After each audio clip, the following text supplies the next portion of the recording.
Pues más o menos queremos un poco contar la historia de Mayros, del Centro Mayros, y un poquito hablar también de cómo está ahorita la situación de los niños, digamos, de la calle, en situación de calle, ¿sí?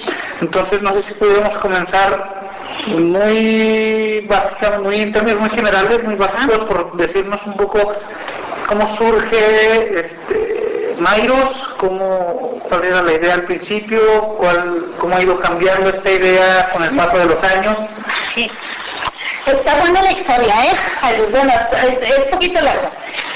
Mayros Don Bosco nace en el año de 1987, que fue el año de la preparación a nivel de la familia salesiana para celebrar el bicentenario de la muerte de Don Bosco. Uh-huh.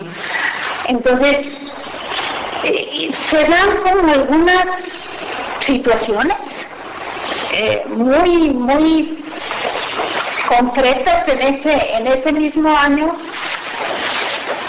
que hacen que Mayros empiece a trabajar. Por un lado, Cáritas tenía un programa, que este programa se dedicaba a la atención de niños de la calle. En ese entonces el término de la calle era común. Y bueno, por algunas cuestiones internas deciden que este programa desaparecería porque no estaba dentro de los objetivos de Cáritas. Y se decide que se habla con los salesianos. En ese entonces el padre Pascual era el director del teologado. Se habla con el padre Pascual para hacer esta negociación, ¿no? Que los salesianos se pudieran hacer cargo de este programa. Y rápido se asume por un lado el programa, los salesianos, pero en coordinación con los salesianos cooperadores. Entonces, salesianos cooperadores y teólogos se empieza a trabajar en las calles de Guadalajara, que para los años 80 también fue este boom de muchachos de la calle que tuvo que ver con el sismo del 85, que tiene que ver con las explosiones de Guadalajara. O sea, esto mezclado hace que socialmente Guadalajara viva una situación importante. Aquí la pregunta es, ¿todos quedaron huérfanos en situación de calle? No, más bien se aprovechó como estos fenómenos accidentales, naturales, para los que estaban a punto cobrar fuerza e irse a la calle. Sí, claro, perdieron patrimonio, perdieron muchas cosas, ¿verdad? Sí, y entonces, bueno, empieza Mayros a trabajar directamente en las calles. En ese entonces también estaba en construcción la Plaza Tapatía, que era un espacio perfecto para la reunión nocturna de los muchachos de la calle y los Mayros. Mayros empieza trabajando en diferentes puntos de la ciudad, pero en la zona centro. En la zona centro todos. Entonces, se trabaja para los niños de la calle, pero también ahí se ve rápido la necesidad de que algunos muchachos de Guadalajara querían albergue, el dónde vivir. Y bueno, se hace la negociación y esta casa en el 88 nos suceden cosas como muy importantes. Se adquiere la casa esta en comodato por parte de los salesianos, porque este es de los salesianos, esta de aquí de Madero, y también en el mismo 88 se constituye como asociación civil de los salesianos cooperadores. Y se empieza a trabajar con más formalidad, porque en el 88 ya teníamos el programa de calle, que era el fuerte, el trabajo en calle, el abordaje, y que funcionaba como patio, como albergue. En esa etapa donde venían, dormían, se iban y bueno. Esto va formalizándose en los 90, creo que a finales de los 90 ya había, bueno, ya 2 años más de que se empieza a ver la necesidad de que algunos muchachos se queden todo el día. Y se empieza informal, de mucha informalidad. Y fue hasta el 94 cuando ya se convierte en albergue más formal porque tenía servicio para todo el día. Se sigue trabajando en calle, pero también en calle se empieza a observar que los grupos grandes, porque teníamos grupos en la calle que había, no sé, podíamos contarlos por cientos. Claro que había mezclado, ¿no? Hombres, mujeres, chiquitos, grandes y de todos, pero eran grupos grandes. Pero también se empieza a ver hacia finales de los, ya cerca de, yo creo del 95 en adelante, finales de los 90, se empieza a ver que empieza a disminuir estos grupos. Y tienen que ver muchas otras, así como muchos fenómenos de alguna forma influyeron para que esto se diera, también hay conciencia por parte del gobierno de hacer campañas de limpia.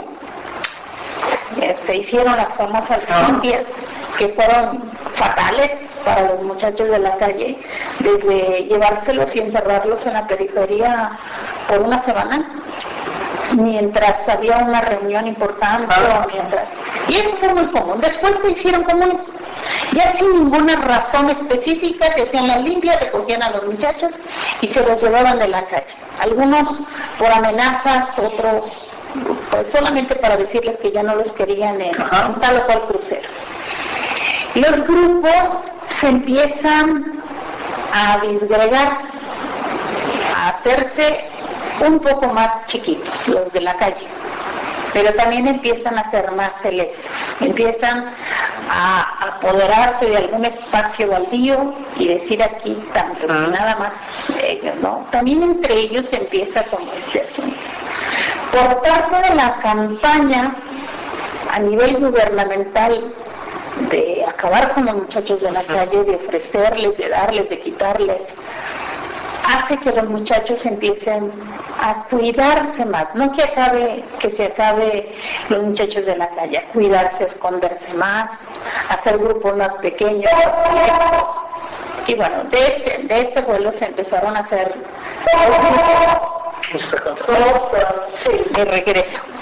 Entonces, los muchachos empiezan a vivir en grupos pequeños, pero también a finales de los 90 se da como fuertemente la evidencia de las redes de prostitución infantil grandes que existen. Y esto hace que las autoridades se vayan detrás de algunas redes, lógicamente que no se acaban, pero más de algunas sí llegaron a ellas, y hacen también a nivel de medios campañas de difusión en ese mismo tiempo, de que ya no se les debe dinero a los muchachos de la calle, de que pues mejor lo donen a la institución, de que los muchachos tienen que irse de la calle, y bueno, todo esto hace que algunos muchachos tengan idea de ya no seguir en la calle. Algunos siguen en la calle, pero sus generaciones, a sus hijos, ya no los quieren tener ahí. Este es algo interesante que se da, porque entonces los mismos muchachos buscaron a dónde mandar a sus hijos. Y una de las instituciones pues son los Mairos, ¿no? Porque ya porque ellos nos conocían a nosotros, ahora ya como adultos, y porque sabían de nuestros programas, y entonces algunos muchachos fueron canalizados por nosotros y otros a otras instituciones. Esto hace que aparentemente el grupo de niños en la calle baje, pero también surge otro fenómeno que es interesante. Por ejemplo, en algunas zonas de Guadalajara, y voy a platicar de una, pero entiendo que fue en varias zonas, por ejemplo, la zona del Lago Azul entra en una decadencia económica muy importante. Y bueno, se va en el Lago Azul se hacían las fiestas de octubre y pasa. Ferrocarril, la central la mueven de lugar. Esto hace que esta zona que tenía casas de huéspedes para pasar la noche, hoteles pequeños, no hoteles tan grandes, se empiecen a deteriorar y ya no tengan mantenimiento. Y con esto los dueños desesperados empiezan a abaratar sus costos y quienes vienen, quien pueda pagar una noche. Y los muchachos se ponen como reto pagarse una noche en el hotel, pero esto hace que los hoteles adquieran la fama de que son lugares no muy seguros y que la gente menos vaya.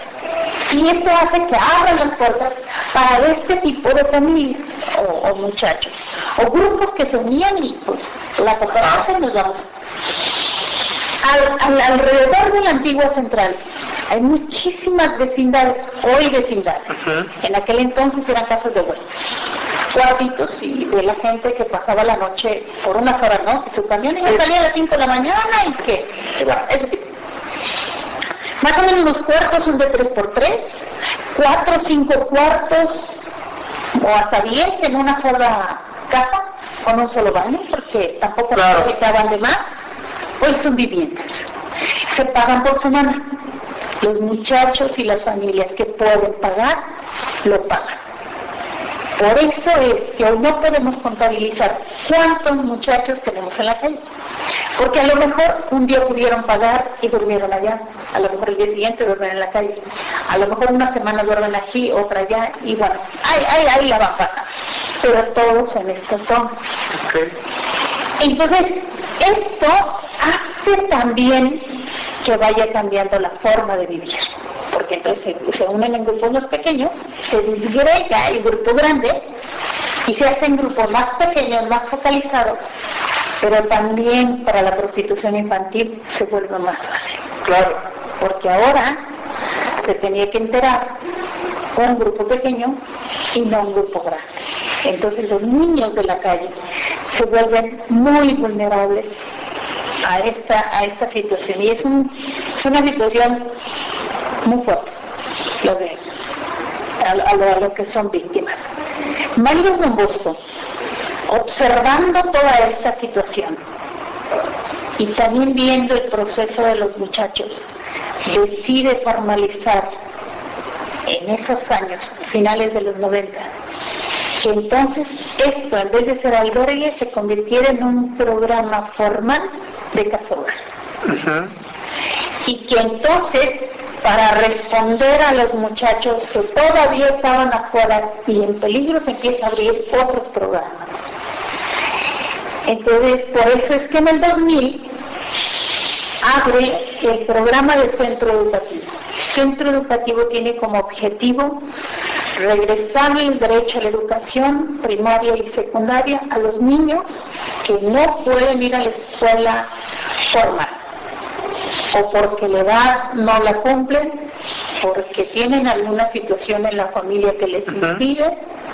Entonces, Mayros Don Bosco tiene el objetivo de regresarles este derecho. Pero, aparte de que se integran los de casa hogar a este programa, que están en estas condiciones, sobre todo de la edad, también darnos cuenta que tenemos al centro educativo en el corazón de la zona, cerca de la antigua central, donde tenemos esta zona que en algún tiempo fue de las únicas que era expulsora de niños de la calle y receptora a la vez.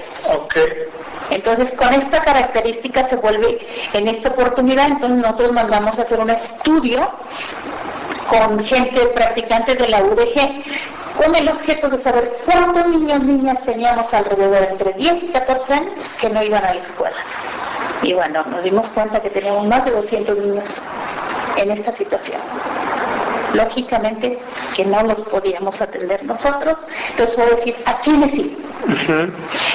Y dijimos, los que cubran nuestro perfil, los que estén ya trabajando en la calle, o tal cual, ya viviendo esta situación de que entre la calle y la vecindad, ¿no? que ya le están viviendo, que no hayan ido a la escuela y que tengan la edad entre los 10 y los 14 años. Y bueno, esto nos lleva a decir, nosotros queremos ir más allá de la certificación, ¿no? De que tengan un certificado que avale sus estudios, que lo coordinamos con INEA y INEA va a aplicarnos exámenes. Entonces, al ir más allá, pues entonces nuestro programa educativo pastoral tiene que ser más fuerte, donde le demos al muchacho herramientas para la vida y sobre todo llevarlo a Dios, que es como nuestro gran objetivo. Antes del 2000, lógicamente también teníamos ya la casa de la ferrocarril, en la que tenemos el oratorio. Uh-huh. El oratorio tiene como objetivo principal el trabajo preventivo, evitar que los niños y las niñas rompan el vínculo familiar y se vayan a la calle. Uh-huh. También en la zona de la ferrocarril, con toda la característica que tiene, ¿no? El consumo y la distribución de droga muy fuerte, el robo de vehículos, los niños abandonados en las casas, o sea, los papás salen y los niños se quedan solos,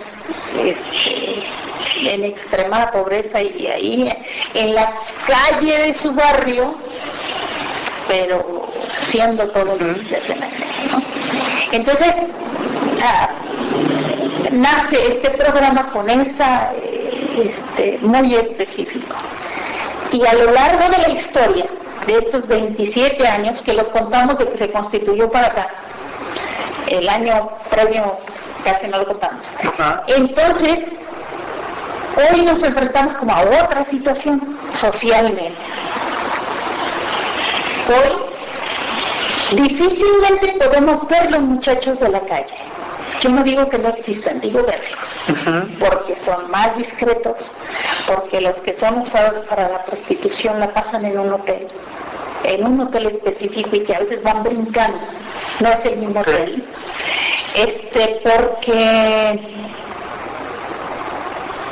también a nivel de gobierno pues se supone que los derechos de los niños y las leyes y todo esto que tenga que ver con ellos ahora se preocupa un poco más, y bueno, por lo tanto hacen difusiones, programas donde a las familias que tienen hijos de la calle les pagan una renta, les da despensas y con tal de que no los tengan ahí. Uh-huh. Entonces hay como muchas campañas y esfuerzos para evitar que...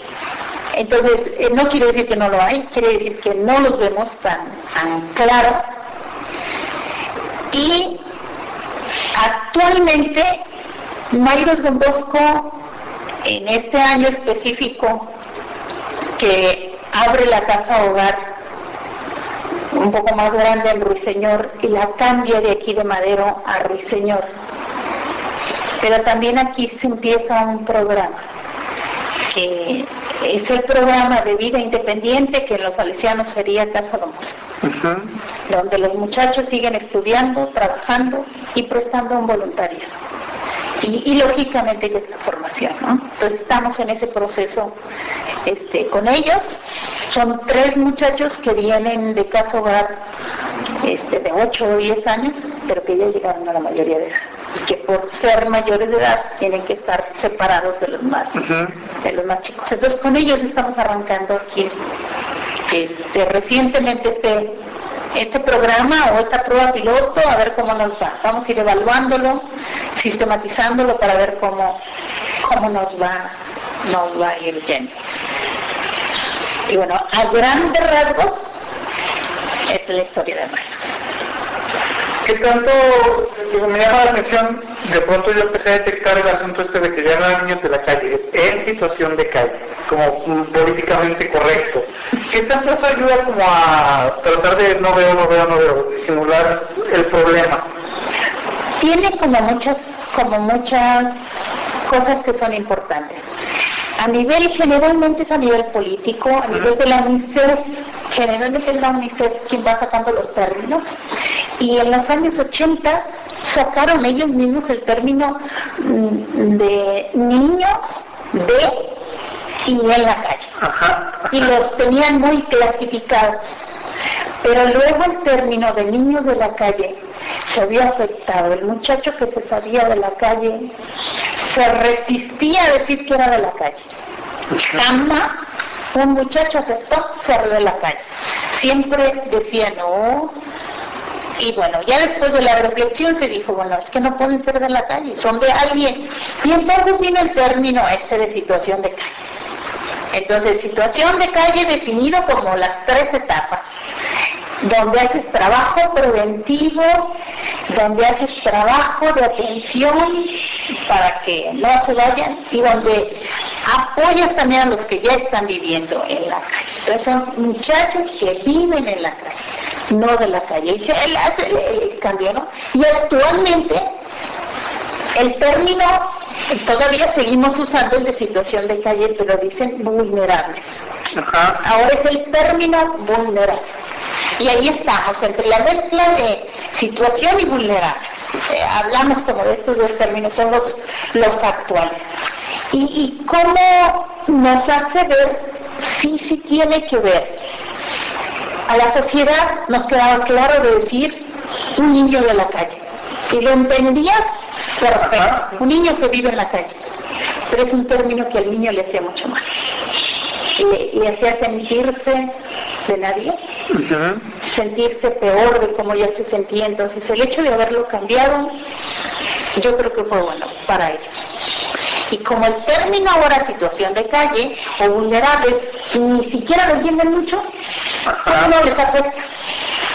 Quienes deberíamos de tener el concepto muy claro somos los que no estamos viviendo esta situación. Y sí, a nivel de gobierno, lógicamente, es mucho más crudo decir de la calle, claro, a decir en situación de calle. En situación de calle lo disfrazas. Y dice, sí, es que está en situación de calle porque está medio abandonado por la familia, pero ahí está la familia. Pero estamos haciendo esto, pero le estamos dando una beca, pero le estamos dando unos cuadernos, pero le estamos dando... Sí se disfraza.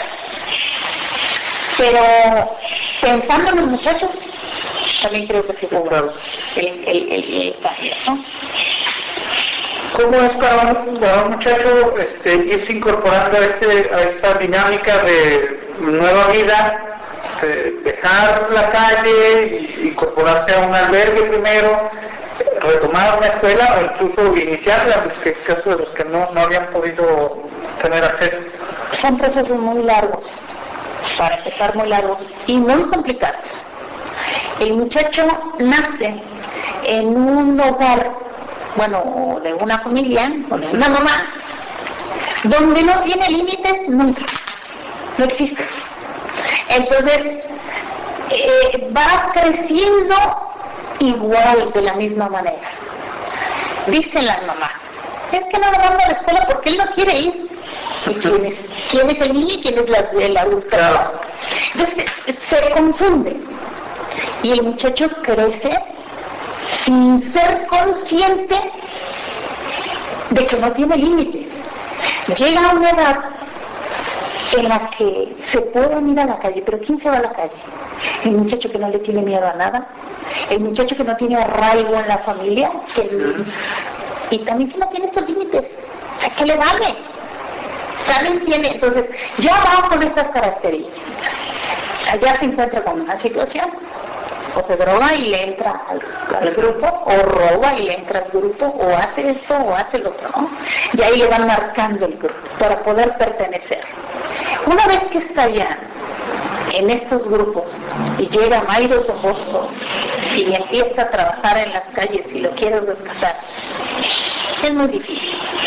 Los muchachos que venían de la calle aquí al albergue, cuando era albergue, lo primero que decían es, quieren dormir hasta que ellos quieren, porque en la calle así lo hacen, ¿no? Prácticamente son de vida nocturna y en el día, gran parte del día la dedican a dormir. Entonces,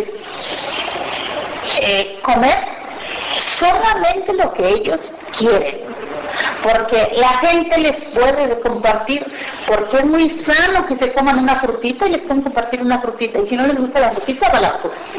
Así, ¿no? Bueno, igual con toda la comida. Entonces el muchacho no tiene hábitos ni de obedecerle a nadie, ni de respetar a nadie, ni de hacer lo que a otra persona se le ocurre. Entonces, para Mayros Don Bosco es el reto del tamaño del mundo. Poner un horario en la casa y hacer que se respete. Entonces, el proceso es muy largo. Muchos de los muchachos se van antes de poder lograr hábitos. Pero el muchacho que se queda realmente se cosechan frutos. Porque el que aguanta, digamos, ¿sabes cuál es el que aguanta? Puede llegar más de lo que nosotros mismos a lo mejor pudiéramos tener la expectativa, ¿no? Ahorita 2 de los muchachos están haciendo trámites para ir a la universidad. Es muy difícil. Primero que entre, que aprueben el examen y luego que hagan. Es muy complicado. Pero ya el hecho de que lo intenten, claro, en la cabeza ya tienen otra cosa. Pienso que ya están pensando en otras cosas. Claro. Entonces ya es ganancia. Pero es muy largo y no existe un tiempo en el que yo te pueda decir 5 años o 1 año o 2 años. Depende de cada persona. Puede ser que un muchacho en 1 año pueda recorrer todo esto, pero puede ser que en otro pasen 10 y no lo recorran. Es muy difícil medirlo, pero lo que sí puedo decir es que es muy largo. ¿Y las familias, cómo es el trabajo con las familias? Yo le voy a confesar, yo conocí a Mayros por el pollo, de Orozco, fue en el 93, en el 93. Y yo recuerdo haber ido a la zona de la central a buscar chavos para contactar en departamentos donde la que nos abrió fue la mamá con una mona en la mano, ¿no? Entonces, ¿cómo es este proceso para conciliar con la familia que a lo mejor no le interesa, no quiere, lo ve como un robo? Uy, habrá otras que digan, sí, adelante, por favor, saquen a mi niño de aquí. Tenemos todo, de todo. Hoy en día, Mayros Don Bosco ya no trabaja en las calles, que esta es una parte muy importante. No trabaja el programa de calle, lo trabaja de forma diferente. Entonces, hoy trabajamos en el centro educativo y en el oratorio, que se vuelve una oportunidad para conocer al muchacho y luego después invitarlo a venir a Casa Hogar, ya cuando hemos conocido la situación de la familia. O en Casa Hogar recibimos también muchachos directamente de algunas familias, que este es algo diferente. Estas familias con las que más contacto tenemos, que son los muchachos, las familias de los muchachos de Casa Hogar, por ley, hoy solamente podemos tener albergados 2 tipos de muchachos. Uno, que es con denuncia, donde el gobierno se hace responsable o es el hacen la denuncia y se vuelven pupilos del Consejo Estatal. O niños voluntarios, donde tiene que existir un familiar responsable. Si no hay un familiar responsable, tiene que haber denuncia. Y entonces solamente existen estos 2 tipos de niños albergados. Y vamos, si encontramos un niño en la calle, lo atendemos, lo contactamos, pero no damos con la familia. Oye, hay una denuncia. Hoy es un delito. No, lo que Mayros Don Bosco hacía antes de ir a las calles y encontrarse niños de acuerdo que había niños de otra ciudad, que no eran de aquí y por eso vivían ahí. ¿Quién eran? Se ponían un nombre falso, venían de una ciudad diferente, todos te decían lo que se les daba la gana. Y entonces tú te los traías. Estaban aquí en la casa y después de 6 meses nos enterábamos que no era su nombre el que nos estaba diciendo, con el que lo teníamos registrado en el papelito, ¿no? Que era otro nombre, que era de otra ciudad y que no podíamos contactar la familia porque, bueno, los medios de comunicación en aquel entonces no eran como hoy, ¿verdad? Que lo subes al Face y en el instante al WhatsApp y ya estaban allá, ¿no? Entonces hacía más difícil el asunto. Pero algunas veces lográbamos contactar las familias de estos niños y la familia decía, sí, hace tantos años que se fue y hasta ahí, sin interés por ninguno, ¿no? A veces la familia nos platicaba asuntos por los que se había ido y eran muy trágicos, pero tampoco les interesaba. Pocas familias respondieron al llamado, pero esto ha venido como evolucionando.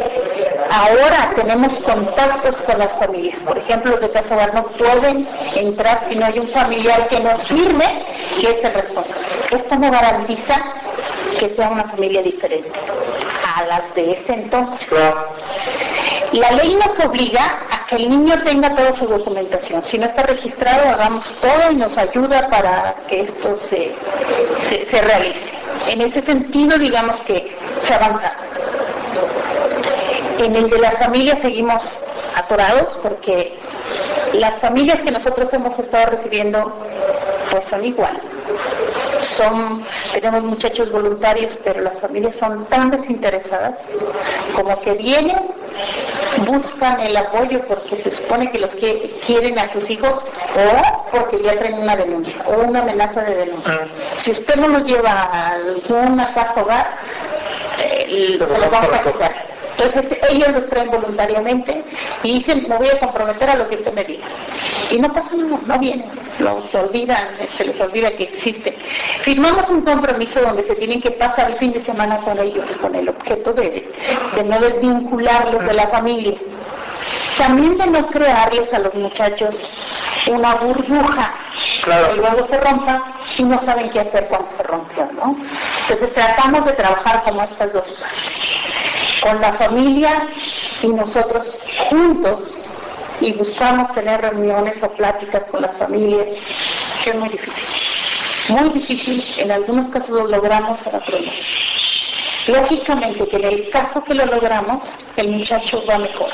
Claro, porque hay familias que dicen, no, yo de verlo en la calle drogado y a tenerlo ahí, se queda ahí. Entonces son casos en los que coincidimos. Entonces el muchacho o le echa ganas al estudio porque está motivado, apoyado por la familia. Pero los casos de las familias que no les interesan son casos muy vulnerables, donde el muchacho se va a ir cuando él ya no quiere estar, cuando las reglas le parezcan pesadas, cuando ya no quiera cumplir, cuando se le presente cualquier problema, se va a ir y se va a perder. Si tuviéramos que hablar como en un proceso, el niño que entra más pronto entra a los 10 años. 10 años. Y ya no puede seguir dentro hasta los... Puede seguir. Ahora como el caso de los chavos. Hasta donde termine su proceso. Nosotros vamos por procesos educativos. El muchacho no puede llegar a los 12 años o de 10 sin haber ido nunca a la escuela. La primera etapa es la primaria. Junto con ello, lógicamente que trabajamos como otras partes, ¿no? A nivel de psicología, a nivel de trabajo social. Es que tiene un programa paralelo. Todo, pero va a la par. Cada año, al inicio del ciclo escolar, nosotros generamos un análisis fuera de cada muchacho y lo trabajamos en ese año, pero nada más para ese año. Claro que vamos como al grande, ¿no? Es decir, para que este muchacho termine primaria. Ok, pero en este año, ¿hasta dónde va a llegar? ¿Qué le vamos a apoyar? En esta área, en la otra, y en la otra, y en la otra. Que haga la primera comunión, que se confirme, fortalecer el área débil de acá, y bueno, todo eso. Con cada uno. Se monitorea cada 2 meses. Cada 2 meses se genera una evaluación por escrito donde decimos, vamos cumpliéndolo o no vamos cumpliendo, se nos va presentando esta dificultad, vamos teniendo esto que no por el año. Bueno, como este control interno. Pero vamos por el proceso, a la primaria. ¿A los cuántos años llega a terminar la primaria? Depende muchísimo de la habilidad del muchacho, de su conocimiento. Algunos terminan a los 13, 14 años, otros no. La pregunta un poquito era, ¿qué tanta deserción hay en este proceso? Mucha. O sea, todos llegan, tantos y ya acaban. Sí, llegando a la etapa de la adolescencia, entre los 14 años, es muy difícil que un muchacho se quede. Porque a los 14 años le llega todas las crisis de no me quieren, quiero estar con mi mamá, quiero que me quieran, quiero libertad, y se nos va. Por eso es que pedimos que el muchacho llegue de 10 a 12 años, para cuando llegue a los 14 ya conocerlo y saber de dónde poderle ayudar. Pero aún así, se van. A lo mejor tenemos un 50% que en esta edad, en la edad de la adolescencia de los 14 en adelante se van, que es la edad de secundaria. Cuando empiezan con las novias, con la moda, con la libertad de tiempos. Es en esa etapa. Pero los que logran pasar esa etapa, se quedan. a terminar un proceso. Y un proceso estoy hablando de que puede ser la primaria, puede ser la secundaria, o puede ser la prepa. Y sí, algunos sí lo logran. Yo sé que esto es una cifra muy grande, pero más o menos ¿cuántos han logrado terminar así? Llegaron 10, 12 y terminaron la prepa. Pues no es una cifra muy grande. Mayros había venido trabajando hasta, yo creo que cerca del 2000, como albergue donde los muchachos entraban y salían. A lo mejor teníamos la misma cantidad, pero eran otros.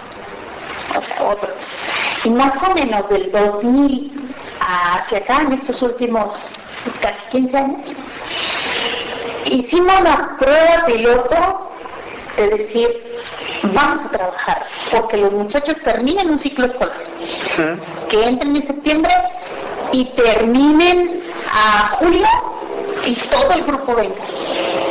Y lo hemos venido haciendo, nos costó muchísimo, yo creo que del 2000 al 2005 no lo logramos, fue todavía muchos, pero del 2005 hacia acá, en estos últimos 10 años, hemos logrado que el muchacho que empieza un ciclo escolar lo termine.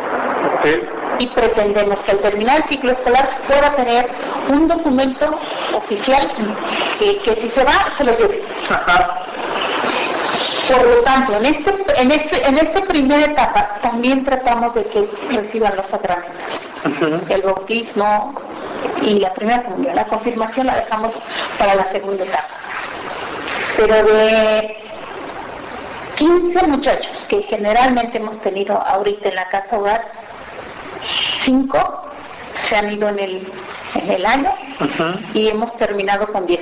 Hemos terminado con los mismos 15, pero no con los 5 que empezamos, ¿no? Entonces, más o menos, una tercera parte se nos queda en el camino y llegamos con dos de las terceras partes. Esto ha sido de estas 2 terceras partes, entonces de donde vienen estos muchachos grandes, ¿no? De los que se han logrado. ¿Qué pasa cuando se nos quedan en el camino? ¿Se pierde el contacto? No, generalmente no lo perdemos. Y son ellos los que no nos pierden. Más que nosotros, son ellos. Generalmente vienen a visitarnos y sabemos de ellos. El muchacho viene cuando logra el éxito. ¿Qué es el éxito? Un trabajo formal, haberse ido a un centro de rehabilitación, haberse casado, tener hijos. Siempre viene a decirnos cómo le está yendo. Cuando el muchacho se desaparece por una buena temporada, sabemos que está mal. Y luego nos llega el temor de los otros, de que está mal. Generalmente los ambientes de los muchachos se los comen. Y más a la edad que te comento de la adolescencia. En sus barrios, en su casa, el consumo y la distribución de drogas son el pan de todos los días. Cuando el muchacho se va a este lugar y no estudia, no trabaja, así se enrola en el asunto de las drogas. Y cae, porque cae, o sea, se acaba. Cuando se va, nos dice que va a estudiar, que va a trabajar, que va. No es real. Sí, se acaba su proceso. Por eso nosotros luchamos porque se queden lo más que se pueda. Una vez yéndose, no sé, tuvimos muchachos que se fueron terminando la secundaria a los 16 años, ¿no? Y que no cayeron en drogas, que hoy están trabajando y trabajan bien. O sea, no dudamos que tengan por ahí sus detalles, pero que no están perdidos. Pero no están perdidos. Entonces, sí, también sabemos que pues el concepto de apoyo de la familia, cada uno es diferente. Hoy los valores están tan diversificados que cada familia tiene y cree en sus propios valores. Y que esto es como muy importante, ¿no? En algún tiempo, no sé, decíamos el respeto a los adultos, pero era común, era una regla general, ¿no? Todos teníamos respeto a los adultos.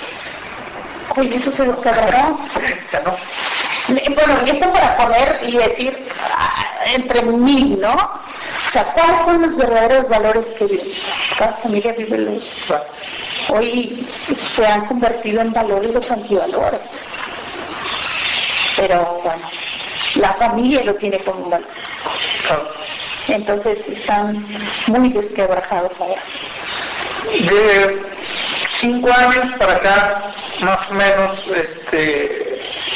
empezamos a ver más migrantes en la calle, personas que están en tránsito, ¿no?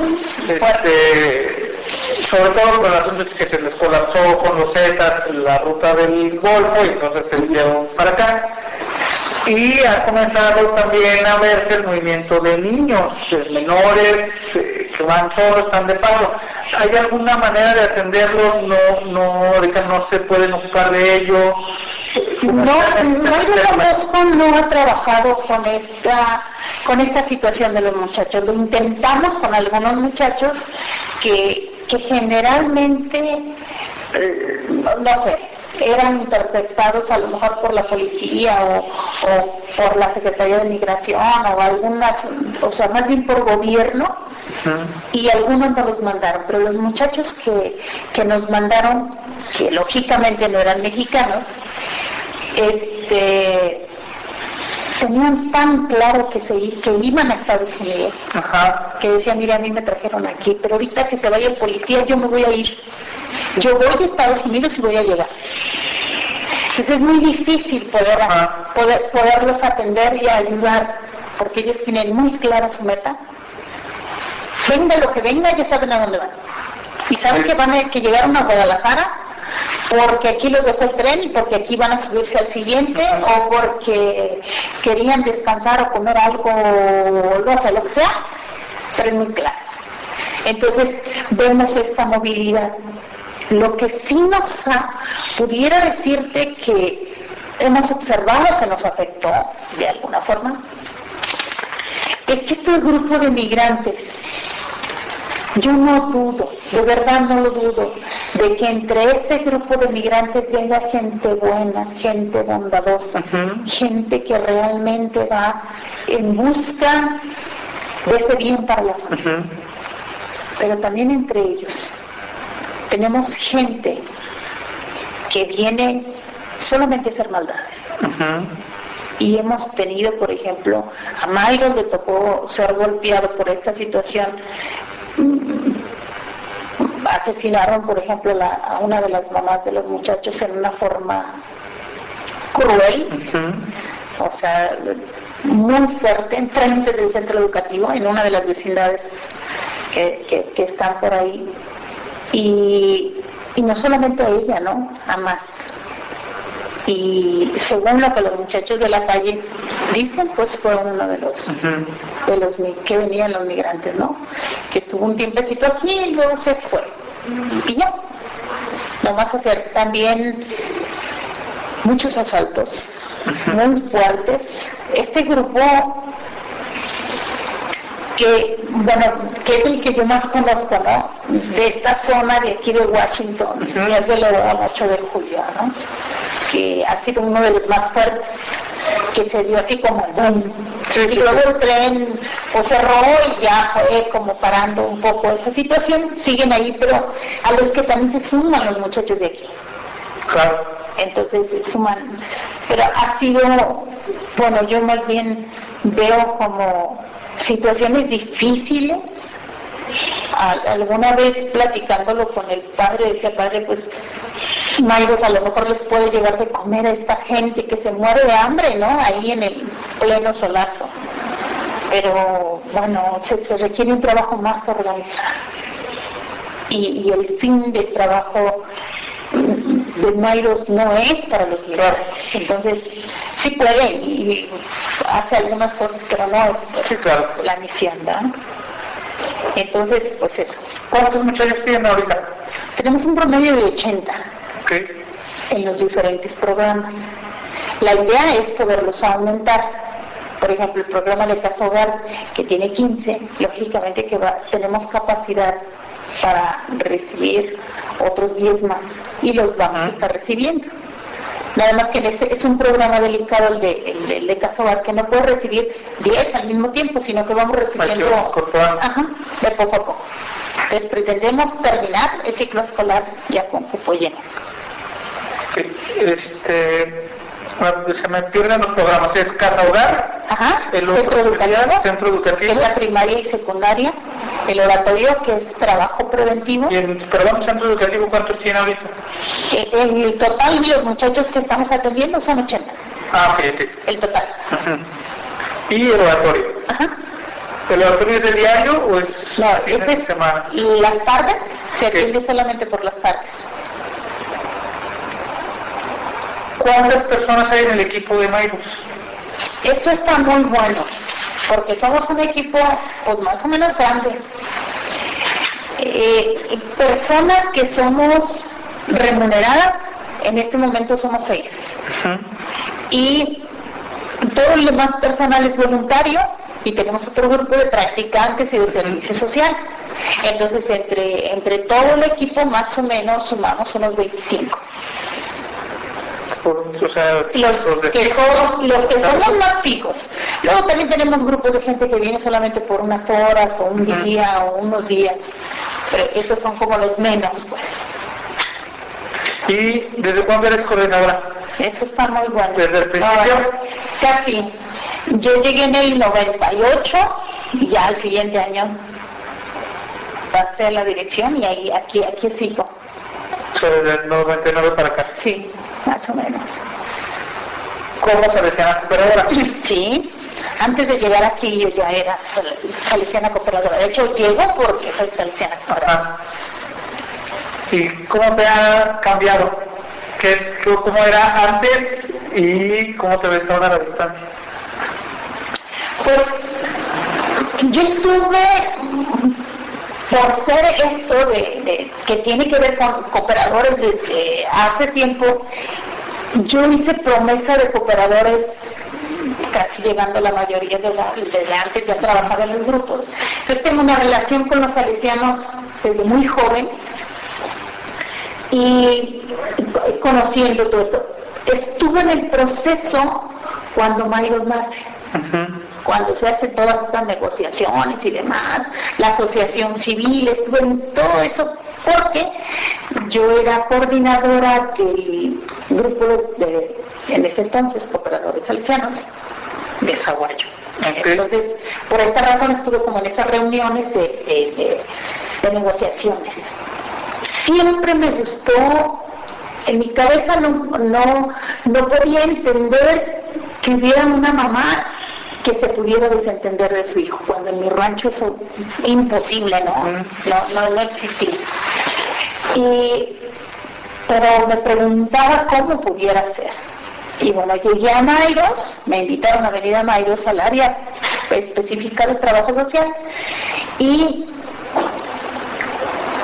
bueno, me di cuenta de que podía dar mucho, Y aquí fue llegar a un trabajo entregado de 24 horas, sin pensar, no sé, en los descansos. Luego el tiempo me fue obligando a decir, no, pero ha cambiado. Pero me ha cambiado mucho. Yo he venido a compartir la vida con este tipo de muchachos, pero también he venido a experimentar y a ver la presencia de Dios real. Yo lo defino como que allá en el rancho yo decía, existen los milagros y los veía lejanos. Aquí los vivo. Literalmente me ha tocado vivirlos. ¿Un ejemplo? Tengo muchos. El más, pero te digo, no sé, es que todos son grandes. Todos son grandes porque tienen que ver con los muchachos, ¿no? Pero te platico, Mairus ha tenido administrativamente o económicamente como altos y bajos. Tiempo en el que ha estado bien quiere decir que tiene lo necesario, y mal es que ni lo necesario. Algún tiempo nos llegó de crisis, bueno, yo tengo muchas, muchachos, ¿no?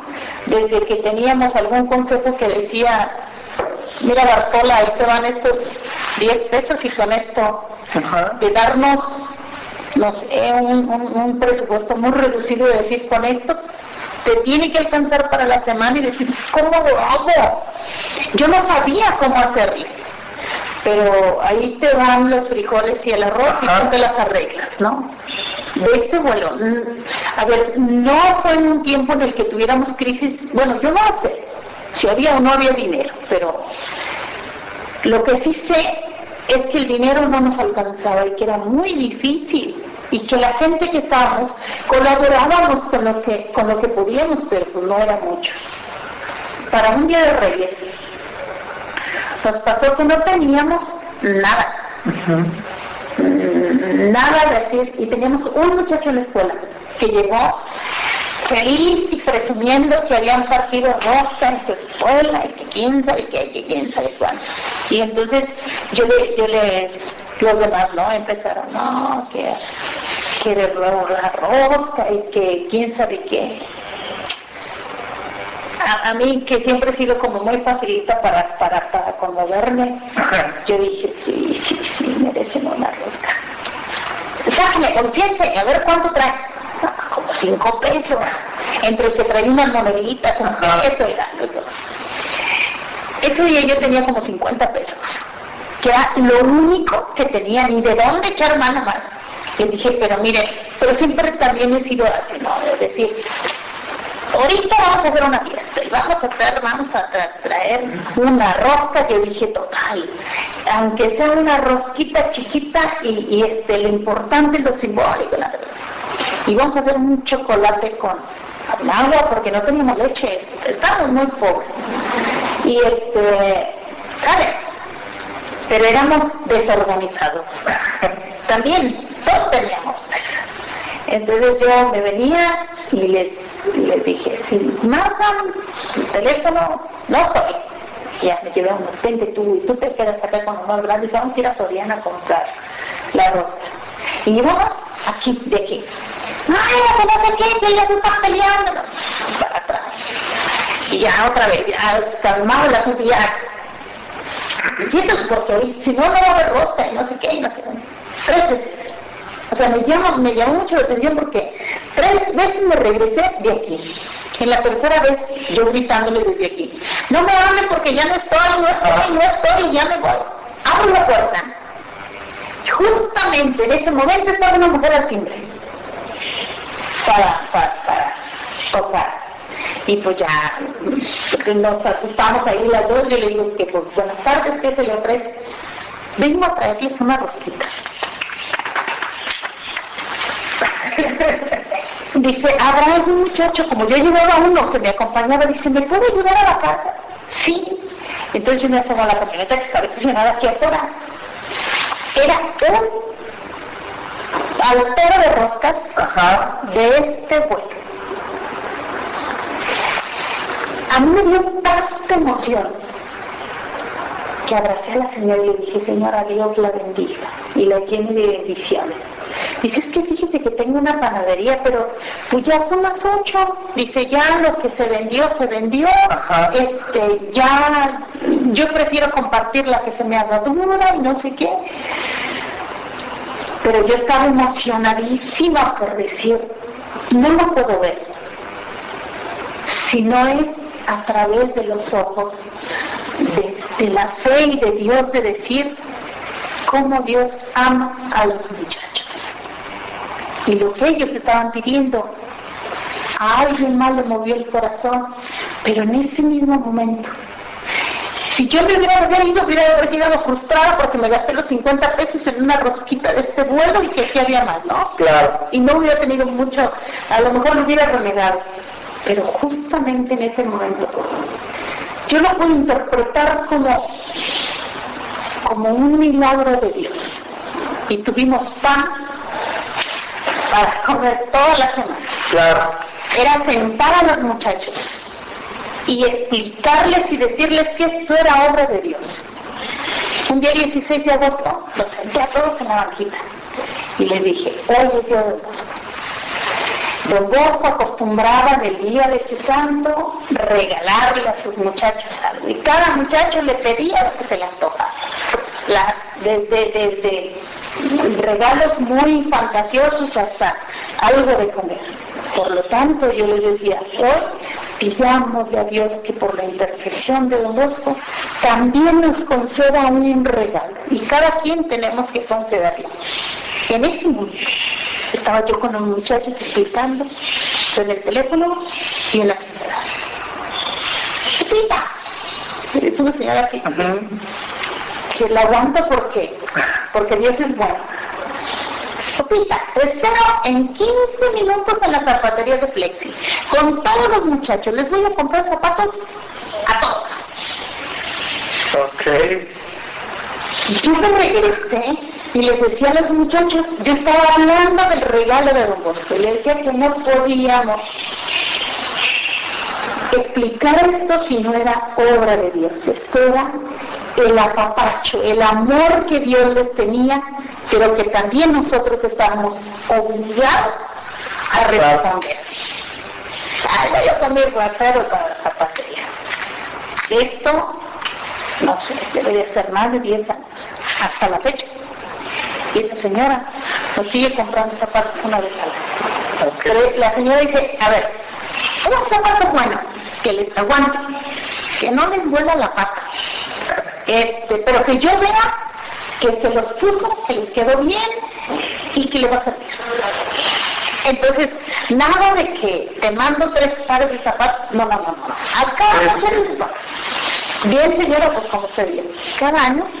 Ahora ya no sé el día del Don Bosco, el día que ya lo va pudiendo. Bueno, entonces, y bueno, puedo platicar muchísimas más. Muchas en las que los muchachos se han librado de algún, no sé, de algún asunto importante, fuerte, que algunos hay que decirles que es obra de Dios. Yo he venido a vivir esos milagros aquí, de mil formas, que si no es por la voz de Dios, no sé, y solamente lo traduzco en decir, es por amor a los muchachos. En este espacio alguna vez tuvimos la capilla, y entonces aquí había unas cortinas gruesas, así muy bonitas, no sé qué, pero era muy chiquito, por eso lo movimos. Yo dormía con los muchachos. Esto es una pared de tabla roca, y enseguida está el dormitorio. Y cuando se duerme con los muchachos, pues es un ojo a descansar y otro para ver cómo está. Entonces, mira, apenas oyes el menor ruido y ¿qué pasa? ¿No? ¿Dónde están? ¿A dónde se fueron? ¿Quién fue al baño? ¿Quién regresó? Se regresó correctamente a su cama y demás. Yo acostumbraba usar reloj de pila, porque en la noche le prendía la lucecita y veía qué horas era y demás. Un día, no sé, yo creo que estaba muy dormida. Le apreté a la lucecita y no prendí mi reloj. Otra y no prendí. ¿Y qué hora será? A lo mejor yo tenía que levantarme 1 hora antes de ellos para bañarla, claro, y total, que no pude ver. Yo dije, subir a ver el reloj de la expia, porque de aquí arriba se alcanza a ver. No, bajo, mira la calle total, se oye muy silencio. Me vine a la calle y medio dormida, única vez que he salido a la calle, nunca más en mi vida. Y no veía el reloj y me tuve que hacer un poquito más para allá, para terminar la maqueta para poder ver la hora.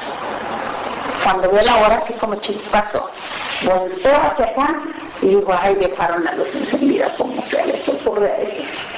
Y volteo y veo flamazos aquí. Yo me asusté mucho. Las cortinas estaban incendiadas todas y ya había fuego por aquí. Yo, sin saber nada de que voy corriendo por la llave y abro y la nube de humo, ¿no? Eran las 2 de la mañana. Me dio mucho miedo que se fuera a hacer una quemazón y pensar que se me fuera a pasar, porque estaban dormidos. Bueno, En segundos entró el pánico en mí. Despierto a los muchachos, no los despierto. Si los despierto voy a hacer un alboroto y si no pasa nada se van a quedar todos. Ajá. No. Yo dije, voy a intentar apagarlo. Había otras cosas aquí que ya estaban incendiadas, entonces el fuego venía por acá, pero todavía estaba aquí en esta parte. Y dije, ¿qué hago? Voy a intentar apagarlo con agua, ya si no puedo. Hoy sé que algunas cosas no se apagan con agua. Bueno, pero el susto, ¿no? Bueno, afortunadamente pude apagarlo y después se le escurrió de agua, fuego. A la mañana siguiente les platicaba a los muchachos de que si no hubiera sido porque yo no pude ver mi reloj, hubiera ocurrido una tragedia mayor. Y bueno, le faltaba un cristal en la ventana, llegó un muchacho de la calle, incendió la cortina y de ahí y digo, mira, si nos hubiéramos quedado completamente, si yo no hubiera salido, pues no sabemos, ¿no? Hasta dónde hubiera ocurrido. Ahí es donde yo digo, ¿cómo? Jamás me pude explicar por qué salí a la calle en ese momento. Cosas de esas, ¿no? Y bueno, nos han sucedido mucho. ¿Cuánto tiempo tiene la casa de Ruiseñor y cómo la obtuvieron? Sí, la casa de Ruiseñor la obtuvimos hace un poquito más de 3 años. Y esta fue otorgada por el IJAS en comodato. Uh-huh. Nosotros no hicimos nada absolutamente para obtenerla. Básicamente el IJAS nos la da como un reconocimiento al trabajo que Mayros Don Bosco venía realizando y con el objeto de que pudiera ampliar la cobertura de atención. En 3 años, casi 4, más bien en 3, gestionamos varios proyectos para hacerle la remodelación adecuada a casa hogar, porque estaba como escuela, pero no tenía baños, no tenía cocina, y bueno, los dormitorios, cualquier cuarto podíamos usar. Y sin éxito, esto ya era frustrante, pero el año pasado, apenas inicia el 2014, yo lo defino así, nos empiezan a llegar los donativos. Okay. Tuvimos un donativo y empezamos a estirarlo, hicimos unos baños chiquitos, pero antes de terminarlo llegaron. No está concluida, pero sí tiene ya el 90% de la casa. Y pues bueno, ya en enero ya la teníamos casi lista, pero le estuvieron haciendo otros arreglos y es hasta finales de febrero. O sea, está ahorita recientemente. Celebramos pues, la misa de Don Bosco allá. Fue el regalo que Mayros Don Bosco hace con motivo del bicentenario. A Dios en honor a Don Bosco. Okay. Este fue nuestro, y lo hicimos en una forma muy padre, muy significativa para los muchachos, ¿no? Hicimos un montón de globos de los colores de Mayros y después de la misa, como ofrenda de decir, este es nuestro regalo a Dios en el bicentenario de Don Bosco, los globos los dejamos. Fue muy padre. Tuvimos la misa ya. Entonces, recientemente tenemos esa casa. ¿Y en la casa están los 80? No. Están 15. Es los 15 que decíamos. 15. Entre edades. Ahí tenemos de 10, porque solamente tenemos uno menor, pero es un cachirú. De 10 a 14 años. Es como lo más fuerte. Uh-huh. Tenemos uno de 15, pero es como el menos. Es como la edad muy crítica. Si logramos llevarlos más allá, pues bien por ellos. Y estos otros 3 muchachos que me contaba hace rato que ahora están como voluntarios, ¿hace cuánto están en Mayros? Uno tiene 10 años. Llegó de los 8 y ahora el día 3 de marzo cumplió 18. Y él tiene 10 años cumplidos. Los otros Marbelio tiene 20 años y llegó a los 12, 8. Los otros tienen 8 años. Y el más grande es Marbelio, 2 son hermanos, Marbelio y Osvaldo, que tiene también recientemente 18, pero los cumplió en agosto. Okay. ¿Cómo es el trabajo con otras instituciones como mamá, no sé si el padre Cuellar también por ahí cruce? No, sobre todo mamá C, ¿no? Más bien, bueno, la filosofía de Rogelio es así muy cerradona, aunque políticamente sí hay, pero es político solamente. Ajá. Políticamente sí dice que pertenecemos a red y demás, pero en realidad es muy cerrado. Claro. Hemos tratado de hacer red.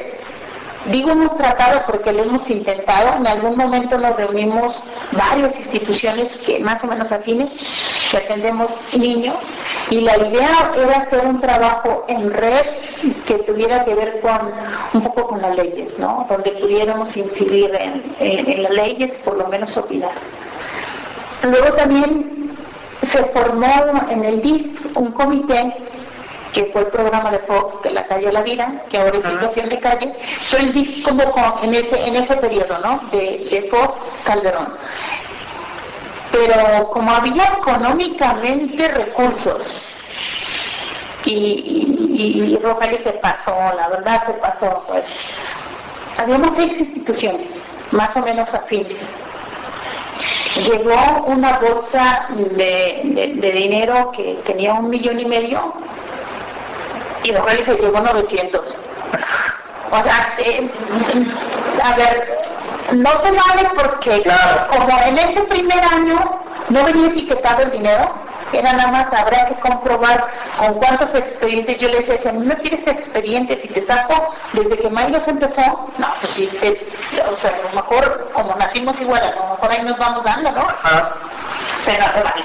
Y bueno, pues total, hubo inconformidad por todos, críticas por parte de las demás instituciones, y Rogelio decidió retirarse de la mesa de trabajo de ahí.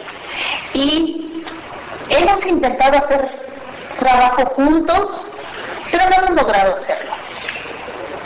Él dice que nosotros somos de nuestra capillita y que no salimos. Es que lo acabo de ver hace poquito. Me dice, no, ya tienes que salir de tu capillita para darte cuenta que es más grande, y que estás como en el bosque, ves un árbol y te olvidas de todos los demás, aquí estamos. Pero él sí promueve esto, pero no hemos realizado nada. Sí pertenecemos a algunas redes de trabajo. Estamos afiliados a algunas redes, y sí trabajamos, sí hacemos algún trabajo en red. Poco, no mucho, pero sí lo hacemos. Entonces a nivel social, digamos, sí nos conocen y tratamos de conocerlos y de realizar algunos trabajos concretos. Sí.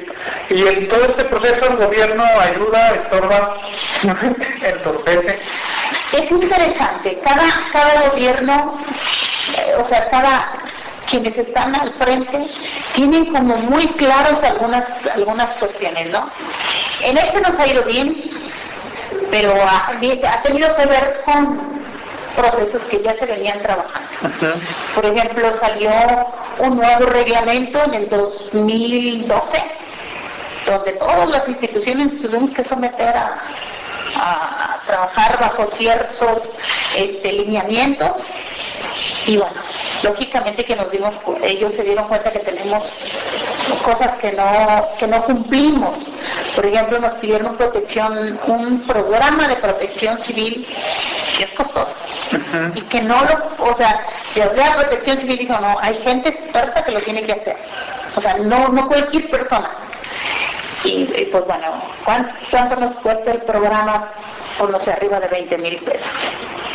Y nos apoyaron con el dinero para que pudiéramos hacer ese programa. Estamos en ese programa, por eso digo que, salió la ley, detectaron las necesidades, y también están apoyando un poco para que esto. Pero bueno, lo demás es político, números, y hay que entregar para este tipo de apoyos, pues listas comprobables con el CUR, la fecha de nacimiento, o sea, a pesar de que vale la curva, tienes que poner la fecha de nacimiento, el domicilio, o sea, de saber que sí existen y te piden papeles y papeles. Como, bueno, al final de cuentas, pues bueno, así es. Y luego te das cuenta de algunas chocuras que dices tú, ¿para qué nos involucran a nosotros en esto? Claro. Ejemplo, ese donativo, ¿no?, del programa de protección civil. Nos piden el recibo deducible en noviembre y nos acaban de entregar el dinero. Pero entonces entiendes el ejercicio. Nosotros comprobamos para el ejercicio pasado y ellos lo están tomando de este año y bueno.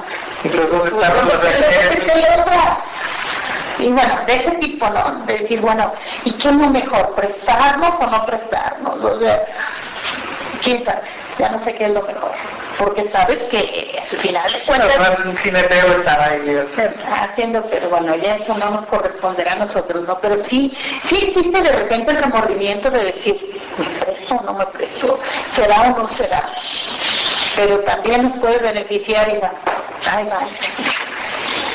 Afectó es que ya no hacían tanto trabajo directo en calle, pero ha afectado el trabajo de Mayros este clima de violencia que atraviesa el país en los tiempos recientes. Mira, Mayros ya no venía trabajando, pero yo creo que sí, porque ya las últimas veces que los Mayros estuvieron saliendo a calle, que debió de haber sido como en el 2005, más o menos hace unos 10 años. Algunas veces ya pasaron esto. Y con la misma policía, Uh-huh. Algunas veces la policía intentó llevárselos, porque ¿qué estaban haciendo? A lo mejor estaban, y a pesar de que iban bien identificados y que... Entonces, ahora no es bien visto el trabajo de la calle, es muy complejo. Hoy traer un niño como lo traíamos en los 80 es un delito, así. Tú traes un niño y te lo llevas y ya es secuestro. Uh-huh. O sea, porque te lo llevaste del lugar donde estaba y lo llevaste a otro lugar. Es secuestro y es investigación, así muy... Las leyes han cerrado mucho el trabajo, ¿no? Pues yo ya me extendí demasiado, creo, no sé si tú No, vas a agregar, ¿estás escapando? No, yo me puedo quedar todo el día platicando. Pero, no, pues creo que lo básico, ¿no? Lo básico, bueno, no sé. Es que ya de ahí surgen como diferentes temas. Claro. Porque hay muchos que pueden ser importantes, ¿no? Como el apoyo, como la estructura, pero bueno, ya.